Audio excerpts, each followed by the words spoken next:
Breaking news చూస్తున్నాం. గత కొన్ని రోజులుగా దడ పుట్టిస్తున్న గోల్డ్ రేట్ ఇవాళ శాంతించింది. గత 4 రోజుల్లో 2,000 రూపాయలు పెరిగిన ప్యూర్ గోల్డ్ ఇవాళ 370 రూపాయలు తగ్గింది. దీంతో ప్రస్తుతం హైదరాబాద్ లో ట్యాక్స్ తో కలిపి ప్యూర్ గోల్డ్ 10 గ్రాముల ధర 88,450 రూపాయలు పలుకుతోంది. ఇక 22 క్యారెట్ల గోల్డ్ 10 గ్రాముల ధర 80,750 రూపాయలుగా ఉంది. గత కొన్ని రోజులుగా అంతర్జాతీయ మార్కెట్లో భారీగా పెరిగిన ఔన్స్ గోల్డ్ ఇవాళ స్వల్పంగా తగ్గింది. ప్రస్తుతం ఫ్యూచర్స్ లో $16 తగ్గి $2,941 పలుకుతోంది. ఇన్వెస్టర్లు సేఫ్ ఇన్వెస్ట్మెంట్ గా గోల్డ్ ను భావించడంతో గత కొన్ని రోజులుగా ధరలు భారీగా పెరిగాయి.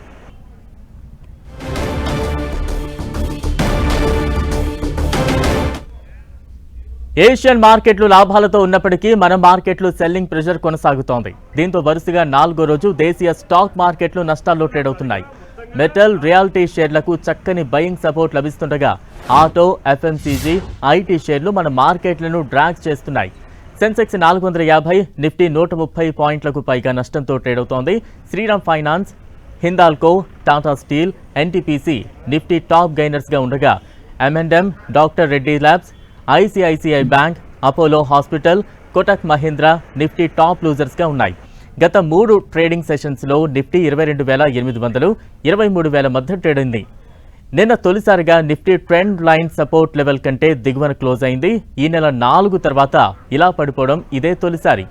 స్మార్ట్ రికవరీ సాధిస్తున్న చైనా స్టాక్స్ పై రోజు రోజుకు ఆసక్తి పెరిగిపోతుండటంతో భారత్లో ఎఫ్ఐఐలు తమ పెట్టుబడులను వెనక్కు తీసుకుంటున్నారు. దీంతో లార్జ్ క్యాప్ స్టాక్స్ లో ఒత్తిడి కొనసాగుతోంది. మరోవైపు వరుసగా 3 రోజు చిన్న స్టాక్స్ కు కొనుగోళ్ల మద్దతు లభిస్తోంది. చిన్న స్టాక్స్ అట్రాక్టివ్ లెవెల్స్ లో ఉండటంతో కొనుగోలు చేసేందుకు రిటైల్ ఇన్వెస్టర్లు ముందుకు వస్తున్నారని మార్కెట్ ఎక్స్పర్ట్స్ అభిప్రాయపడుతున్నారు.